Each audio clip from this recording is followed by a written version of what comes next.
I have a feeling we're on the right track. I'll check the data when I get back.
For the phase flame is fascinating. Unfortunately, before the research could be completed, it vanished. I've initiated new attempts. The growth status of the two samples this time is promising. I incorporated personal taste preferences into the concept, but I'm uncertain about the outcome of such an action. They simultaneously possess two sets of emotional traits. They are at once cute, weak, sentimental, and sensitive, yet are also fierce, instigating, demanding, and confident. Interestingly, they also possess a kind of inclination, a yearning for their creator. It manifests as a natural, inherent emotion, similar to that of a baby towards its mother. Life towards sustenance, or the peculiar bond between humans. The final days that member number 23 Echa spent in the mechanical city showed me that even the longest of lives, such as hers, have a limit. I'm now certain that the outcome of this cultivation is failure. Life can exist in thousands of different forms, which means the form itself has no purpose. These life forms are very advanced in their own concepts, and can even trigger chain reactions such as synesthesia, but that is not what I desire. I'm starting to feel lost. Perhaps the question, what is the essence of life, never had an answer. Member 1, Xandar, have you ever felt this lost? Or resigned? Life is countless and varied in form. I firmly believe in that. Its beauty is like a myriad of flowers, and I want to pluck the one that never wilts. The patterns of all things always have complicated and enchanting exteriors, while their inner essences remain simple and plain. If we were to trace things back to their roots, just one equation would be enough to solve the confusion of all life. Ever since I was a child, I've always delighted in observing aspects of microscopic creatures, such as the speed with which slime molds devour objects. I have also gazed far and wide across the macroscopic world, investigating the progress of the universe up to this day. It was all very simple. I wish to discover the true essence of life, something that all individuals possess unknowingly, whether it is the materialism of their existence or an unknown entity beyond corporeal realms.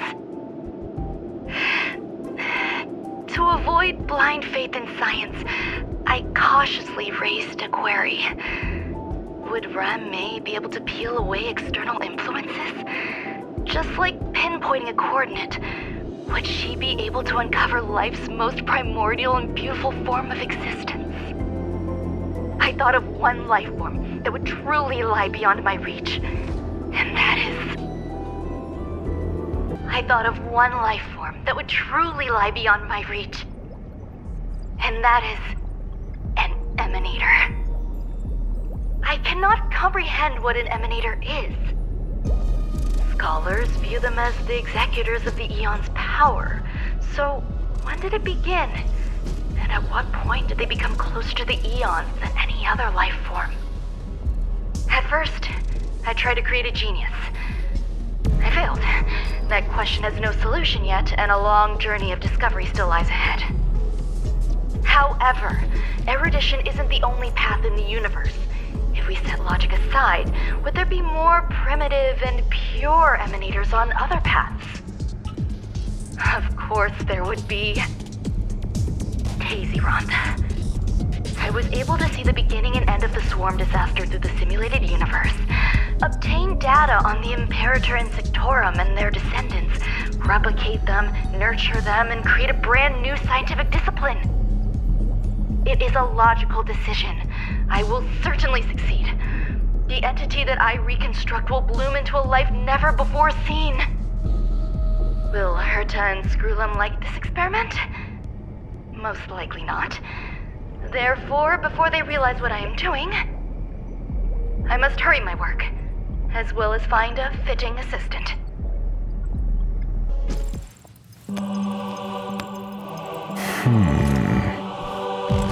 Here, a genius move. And how will you counter it? Only an idiot would ask such a question. Just move this here.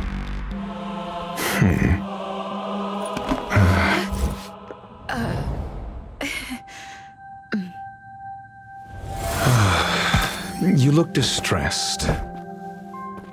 Something the matter? If that's the case, you better get thinking.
The creature was unable to sustain its own existence and vanished as if it had never been born. The threat is over. Time to get going. I have to admit that these little ones born in the process sometimes move me. I see a human-like response in them. It is a concept completely opposite to that of divinity.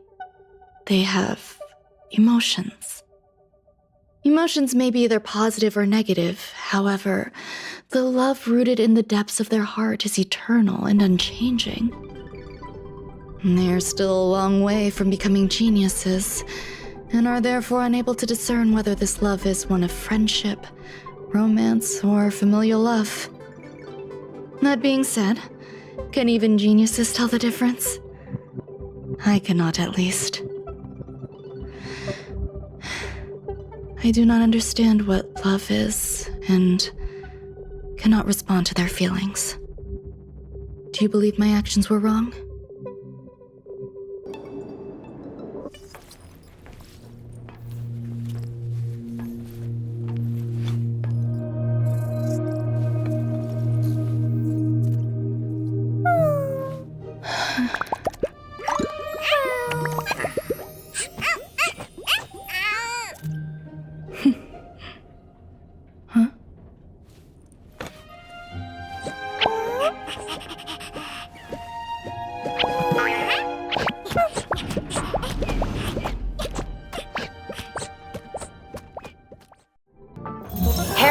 Newsflash. Good evening, Madame Herta fans. This is an urgent broadcast. The great Madame Herta, member 83 of the Genius Society, has been targeted in an attack at the space station. Her current whereabouts are unknown, with no group having stepped forward to claim responsibility. Many Heritors are upset at the ineptitude of upper management, having issued strong protest and condemnation.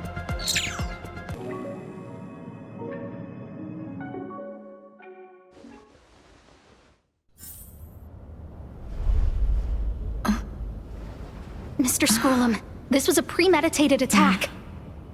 Conclusion: their target was the space station, but their strategies are still unknown to us. That's right. Which is precisely why we need her. The last to lay eyes on Herta's puppet before the attack was her.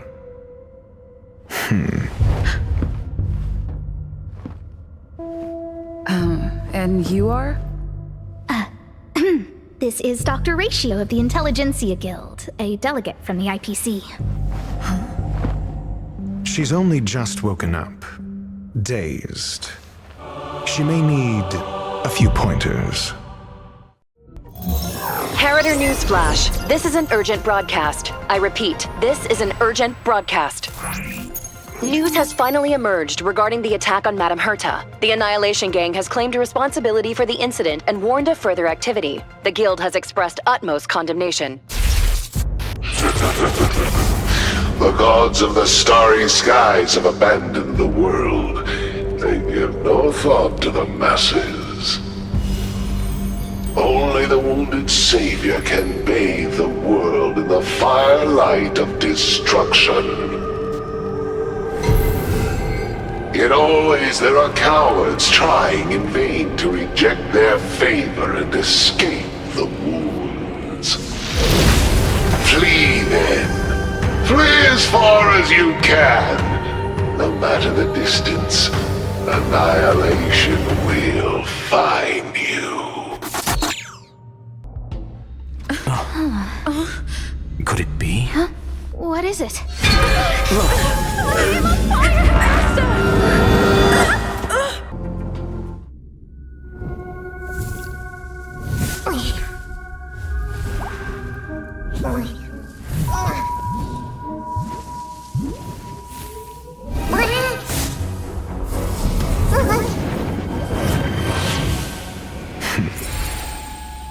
I've been waiting.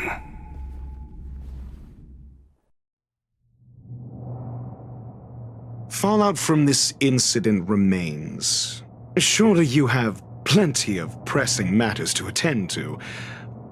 Or is the safety of the space station beneath your concern? Answer: that is exactly why I came. After all, the principal figure in this whole affair is right here.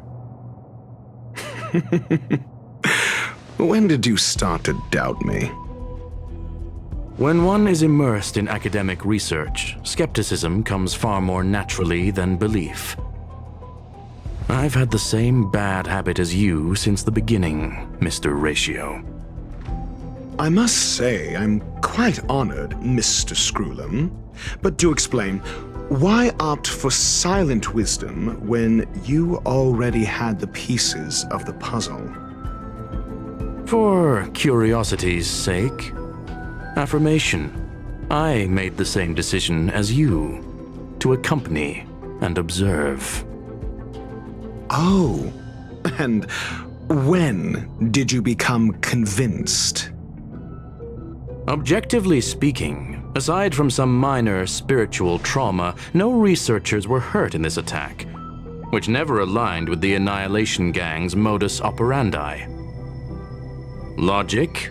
A third party saved them. Had I not fortuitously acquired a spark of the phase flame and intervened in Duke Inferno's teleportation, those people would already be space waste, floating past the windows here. You are more candid than I calculated. But still behaving within your calculations, no? One last question, Screwlum. Genius though you are, can you deduce why I did this? I cannot be sure and can only hypothesize. Helping the weak hints at the merciful instinct of a medical doctor, but maintaining a cool, detached observation reveals the strictness of a scholar. And pulling the strings from behind the curtain is akin to laying down the gauntlet to a genius. The ruler of planet Screwlum is indeed well versed in the human mind. It's a pity you're as much in the ivory tower as other geniuses. You still got one thing wrong. To stand aside and observe is the best treatment one can give. There is a disease called foolishness that is harder to cure than any ailment. The path of erudition has neither reason nor logic. While geniuses wander among the stars, the ordinary can't even trace their footsteps. Those less gifted have no choice but to walk alone, enduring a lifetime of tumbles and triumphs. But even a life marked by failure is a life worth living. It is only in moments of solitude and despair, when help is absent, that fools grasp how to pick themselves up.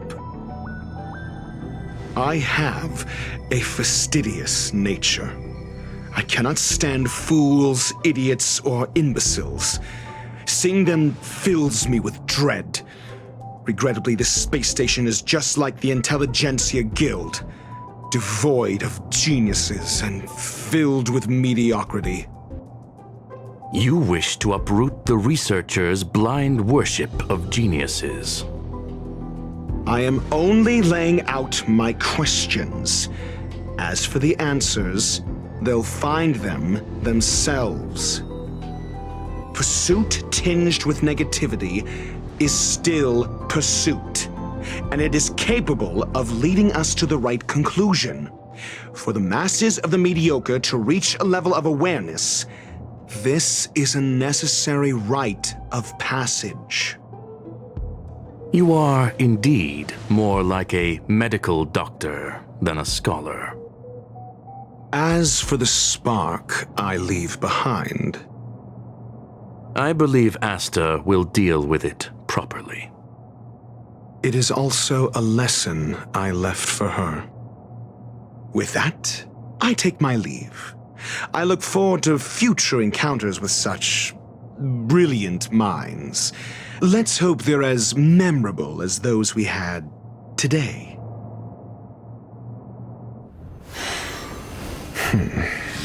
A farce full of trivial concerns. Ultimately, they're just mediocre minds.